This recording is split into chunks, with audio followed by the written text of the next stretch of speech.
Sorry guys, had to pause the video. School holidays got interrupted. Anyway, so I think I was at resistance and support.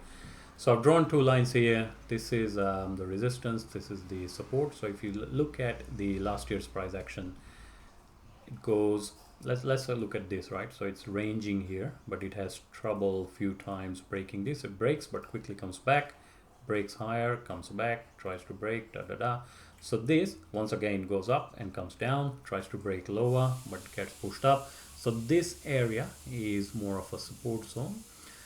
Support and resistance is not a fixed number. You can't say $9.634 is the support or resistance. It's more of an area, right? So this whole area is the support and resistance. Once it breaks, so let's say if it's a support and if it breaks it becomes resistance, if it's a resistance and if it breaks it becomes support. So this is more of a support zone once it has broken up from that. So it used to be resistance, and if you follow this, it tried to break above this area but it couldn't, came back. Ignore this gap up here, there was a news event here, so just assume that it's a continuous chart, and tries to break here and it couldn't, comes back up and comes back down. Now you'll find a similar pattern here to WHC. This area, it's getting very close to the support area, right? Now I'm not gambling on lithium. Lithiums are struggling as a sector, we all know that. This is more of a technical analysis based entry. So I've taken one entry just around 11. I've noticed it was being defended fairly aggressively. It broke below, but it was being defended. So this gives me a good range to buy chunks for this stock. If I am wrong, let's assume my entry is 11. Okay, let's just simplify it. My entry is 11, my stop is 10. It won't be 10, it will be below 10. I'll start selling from 10. Let's say 9.50. Okay, so $1.50 from 9.50 to 11 is $1.50. I will lose $1.50 if it bounces, and I'll cover the fundamentals on that as well. But just from technical analysis point of view, if it bounces from there like it has previously, then it can potentially go up to 17. Now no one can pick the bottom and top, so no one can say I'll buy exactly here and sell exactly there, because no one knows. Let's assume I'll start selling around 16, okay, because I don't want to risk it. Even if it's at 16, buying from 11, that's $5. So as I was saying, risk to reward ratio has to be there. If it's not there, you're just flipping a coin, and then you can't really complain that you're losing money. So that was the reason why I bought AKE today. Just like any other stock, I would buy them in chunks. I'll follow the price action, I'll follow the overall market. You may have noticed uranium, rare earths and lithium are all, mainly uranium, but are all starting to bounce a little bit. So see this fall, bounce a little bit, right? So it's already, a lot of people are already thinking the way I'm thinking right now, and thinking this is a good risk reward zone, the price range. So they may start buying here. As it comes down, see how the volumes are at the bottom, see how the volumes are picking up as well gradually. So what I'm really looking for is something like this.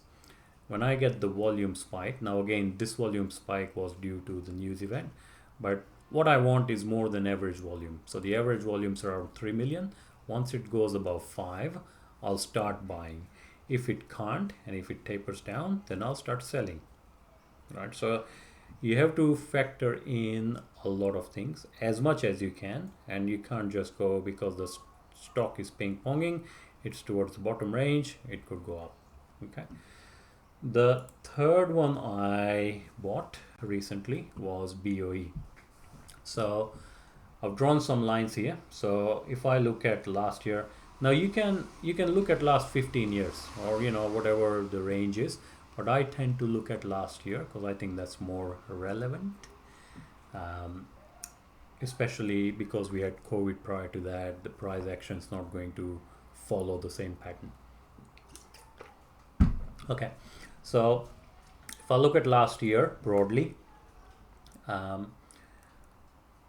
this I noticed that once it broke above, it used to struggle to go past this point, but once it went above this, it went up, didn't even come back all the way there. When it did, it swiftly bounced from there and did come back, right? So you have to follow stocks. So in uranium, I mainly follow BOE, DYL, a little bit of PDN, but mainly BOE, mainly because of the market cap. If you don't know what market cap is, just Google it. What was I saying? Yeah, so this is support. This is a support. Then if I was to draw another line, which is more for last 6 to 8 months, or actually last year, then you will see that once it got to this point and here as well, it bounces, and it bounced again from here, right? So I haven't taken this trade yet. This would have been a good opportunity, but I missed that. So this, breakout, goes and tests the high. See how it tried to break here, break here, break here, but couldn't. So that's testing the high. And then when it bounced from the support, test again, that's a good time to buy. Either while it's going up, or going down, or when it bounces and starts to go up, that's a good time to buy. So ideally, I should have bought that, but I wanted to, because uranium hasn't been in the news, you haven't been hearing uranium stocks pump, so I was waiting for not only technical but fundamental signals as well. So I did not buy this.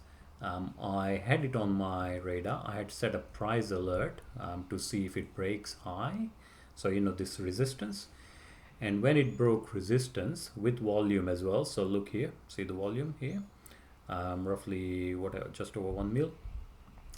That's when the alert was triggered and I started analyzing this stock. Now it broke 2 days in a row with volume, broke the resistance as if it wasn't even there, which can happen, which what we call fake out. It's not a breakout, it's a fake out.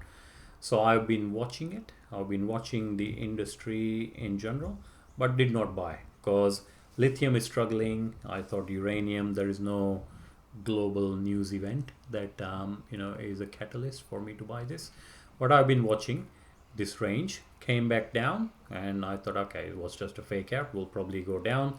I was watching it for a short entry, but then it broke this, see this? So it had already broken the previous resistance. It came back, did a retest, didn't even go down much and started going up. So around here, and it had this, look at how strong this day was, the green day. And that was the third green day, so it's already strong. So I started buying around here, okay? So this zone is, I must have bought, I don't know, maybe 6 or 7 chunks here. And then as it goes up around here, it's all over the news. All the uranium stocks are pumping really hard. So I continue to buy. When it breaks 4, I buy more.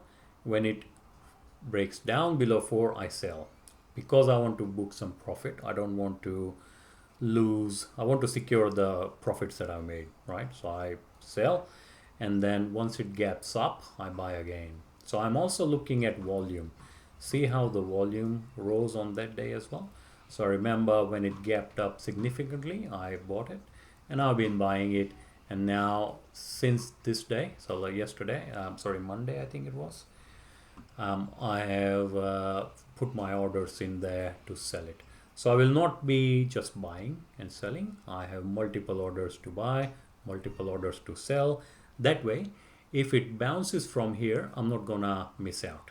And that way it crashes from here, I'm not going to lose everything, right? So you average it out.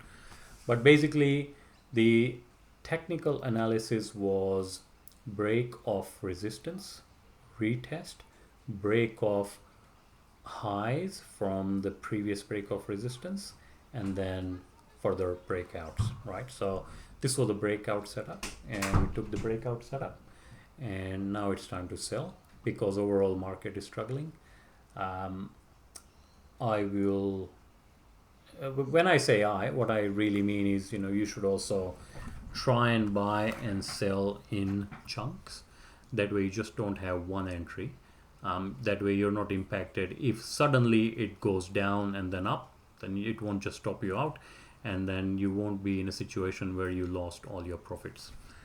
So yeah, that's pretty much it, guys. I think I've covered all I wanted to. It's already a little bit longer than I thought it would be. If any other questions, ping me on WhatsApp. We'll be more than happy to cover it there. But yeah, this one was too hard to just write few bullet points, so I thought I'll cover it in a video showing few charts. Yeah, thanks all, and feel free to try this out.